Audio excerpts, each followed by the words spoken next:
Hey, it's Diego with Aim Shoot Develop. Today I'm going to be talking about some of my instant film camera collection and just some of the cameras that I use on a pretty regular basis.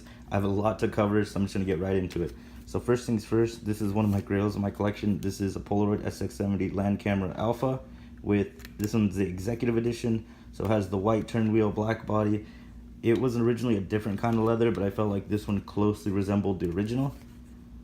Black body, this one has a tripod mount, that's what makes it the alpha. Obviously the slot for the shutter release, which is pretty cool. When I got this camera originally, it was in really bad shape. The leather was really bad. This little piece didn't have that spring back, but it came out really good all together. I feel like it's a really nice collection piece and something I use pretty frequently. So it's pretty cool. All right, you've obviously seen this camera before. This is the Lomography Bel-Air X6-12 with the Instax wide back. Really simple camera, really clean, you know, really simple functionality. I do have a video on YouTube talking specifically about this camera, so make sure to check that one out if you want a little bit more in depth, but great piece of my collection that I'm really excited to own. I also have another video talking about transparent Polaroids as a whole and how actually rare this is. Obviously, if you've seen that one, you're really excited to see it, and if you haven't seen it, if this is your first time, this one is a grail piece. This is the demo unit that was only available at Polaroid authorized stores. Really cool. You don't see this one too often, so you know, really just stoked to own it, just like the Lomo Instax.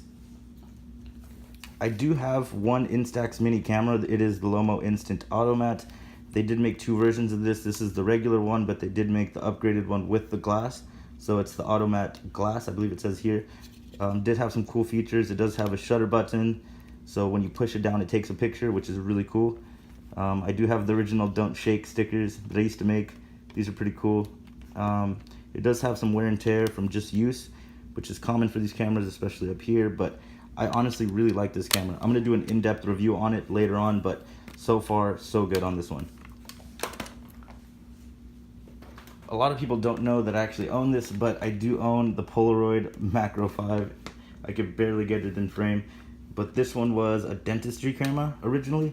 It does have a laser that puts down two little beams from the bottom, and then once the laser is completely one little circle, then it's completely in focus. It does have the settings here, so let's see, flip it around. Let me see, so pretty much these are the settings, you know, kind of a portrait, up close, really close. I believe this is just like the piece of an eye, and then a really close piece of the eye.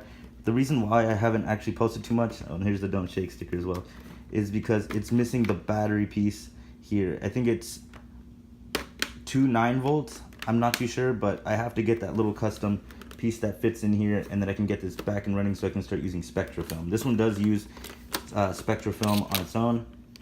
I do believe I do have a pack in here, so I just need to put the batteries in, so it's pretty cool. Let's see. I do have this, which is the Polaroid Sx-70 land camera. This one's pretty straightforward. This one hasn't had much use. I do have this one here, which is my go-to one. This one's reskinned, so it looks like the original Sx-70. I do have this pretty cool little Cool Cam custom sticker I made.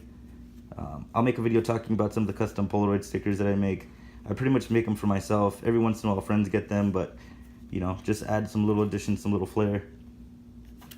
Let's see. I do have some original Impossible Project film in here, which is pretty cool. Exposure counter. This one does have wear, but I like using it just because its cosmetic condition doesn't really show. The pictures in this one come out really nicely. I do have, you will see on some of these things, I do have actually multiple of the same camera. So I have 5 Sx-70s, the land camera ones, these ones, these little SLR ones. And the reason being is because I love to give these out for people to borrow. Not to give them out for free, but for people to borrow, because I want them to get interested in instant film. So when a friend asks me, hey, can I borrow one of your cameras? I'm going to try to pack a film. Or if they just want it for a trip so they can document it. I have more than enough to let people borrow these cameras. So I have no problem lending them out, letting people try before they buy one themselves. You know, if they get them from me, I usually give them a really good competitive deal. So I think that's really cool. That's the reason why I own a lot of multiples. I do sell them occasionally, but for the most part, you know, if a friend needs one, if they're ever in need of one, I always got their back. So that's pretty cool. Here's a camera that's pretty notorious. It's the Jolly Look Kickstarter camera, and this one I owned. I love this mechanism, the little hand crank, just like the Instax wide on the Bel-Air X6-12.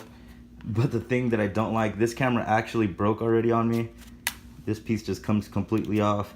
I don't know if it was just because of it was on a hot day when I used it, but I pulled it up maybe too hard and it did break. I'll do an in-depth review on the things that I did like about this project, the ones that I didn't like, but as of right now, this thing is not operational. But it was a fun camera when I had it. I'll even do some example photos that I had when I took it, so make sure to be on the lookout for that. Let's see. You guys see this on my Instagram every once in a while. I do have one of the Cool Cam stickers on here that I put on recently, but this is the Polaroid SLR 680, or just the Polaroid 680. It has all the cool features. I did make a video on how to buy one of these. I'll be making more videos about little tips and tricks on how to use them, what to look for. I'm going to keep updating videos because there's just so much to talk about. This is one of my favorite cameras. It does have the sonar, it has the flash, it does have the manual focus, so if you want more control, or if you try bouncing it off of glass to take a selfie, you know, that's the control that you have to use. The sonar doesn't work on glass. But overall, a really, really crispy camera. I do have multiple of them, so here's the one. Here's the leather case. I'll be doing a breakdown eventually. I have a lot of ideas for camera videos, so please just stick with me. If you like what you're watching, subscribe or like, because there's more content on the way. I could talk about these things all day. But here's another one. This one's the one that I purchased off eBay on the how to buy cameras video. It's way more beat up than this one, but this one's actually one of my go-tos as well, just because you see this one has some old, or this one's actually newer Impossible project, I believe. I'm not too sure on that tag, but I'll be making a video talking about the comparisons between the old leather cases, the new ones put out by Polaroid Originals, which I believe are out of stock, and then the old ones put out by Impossible. I'm going to try to do a breakdown of those three camera cases from input I've seen from other people in the community, so just stick with me on that one. Here's something that doesn't get talked about too much, I believe. It is a Polaroid, or the Impossible Project Instant Lab. These things have gotten really desirable because you can put them on the back of a Mamiya press. You can put them on RB67, the Mamiya RB67 medium format camera, but I use this one pretty frequently just to, you know, give some keepsakes to people, give them a little gift if it's their birthday or something, you know, take a picture, or give them a picture of themselves, or even just like to alter, have no problem altering out a picture. You see these things converted. I believe I'm not too sure how to pronounce the company, REVIOT. I'll link it down below, but they make the conversion kits for these. Really, really cool cameras. I think Analog Things, which I do watch a lot of I watched all of his videos. They have a video talking about this. I'll link it down below if you're curious on how you can push these to get the best quality Polaroids that you can. But here's the little charger, the carrying bag. Love this setup. I love this thing. I do own multiples of these just in case one fails, because I do know how hard it is to find these things, but very, very cool. Here's one that I don't talk about too much, that I want to use for the summer. This isn't the Stylus Epic with the 2.8. This one's just a very, very simple, doesn't have film in it, but it's just a very, very simple Olympus point and shoot. I love this style. I love how compact it is. You can just put it in your pocket. It's like a little soap, little bar soap. But I cannot wait to use this. I can't wait for the results. So stay tuned on that one. I don't just do instant stuff. I dabble in, you know, compact cameras and film photography stuff. So, you know, be sure to look out for that one. Let's see. I do obviously have the Nishika N8000. I'm using an Instax wide strap because I just had it lying around. I was like, why not? But I do have multiples of these as well. Here's the other one.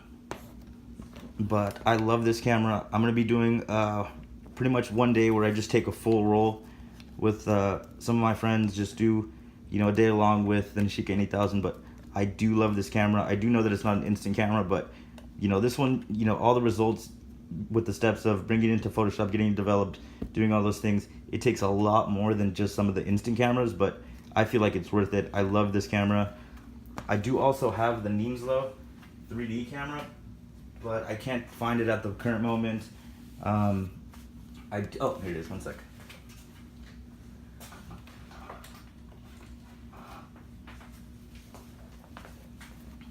Here we go, get this leather case. It's pretty cool. Little glass coated lenses. You know, it's up there with the Nichika N8000 and cool. I love this one. I'm gonna give this one another honest go in comparison with the Nichika N8000 so you can see the differences. Pretty cool. But there's a lot of content to come. I cannot wait to show you guys more of the things. You know, with summer around, with good light conditions. I'm here in California, so expect some really good photos, some really fun content. I'm just gonna really enjoy summer. So if you like this video, make sure to like and subscribe. Follow me on Instagram, aim-shoot-develop. I'm definitely posting people's collections. I'm trying to make a community of people who just love cameras. Just trying to tie everybody together. If you have any questions about some of these cameras that, you know, don't get talked about, like the Bel-Air X6-12, the Sx-70s, or even the Polaroid 680s, if you have any questions on how to buy it or anything, leave them down below. I'll try to answer them and then eventually make a video talking about all the community things on how to buy a lot of these cameras, because I do know some know-how about how to purchase these, even though I do it pretty frequently. But yeah, if you have any more questions, make sure to ask. I'll get to them in the comments. You can DM me on Instagram, aim-shoot-develop. I'll get back to you in less than a day. So, you know, just take care. Keep shooting film. It's pretty cool. And that'll be it. Peace.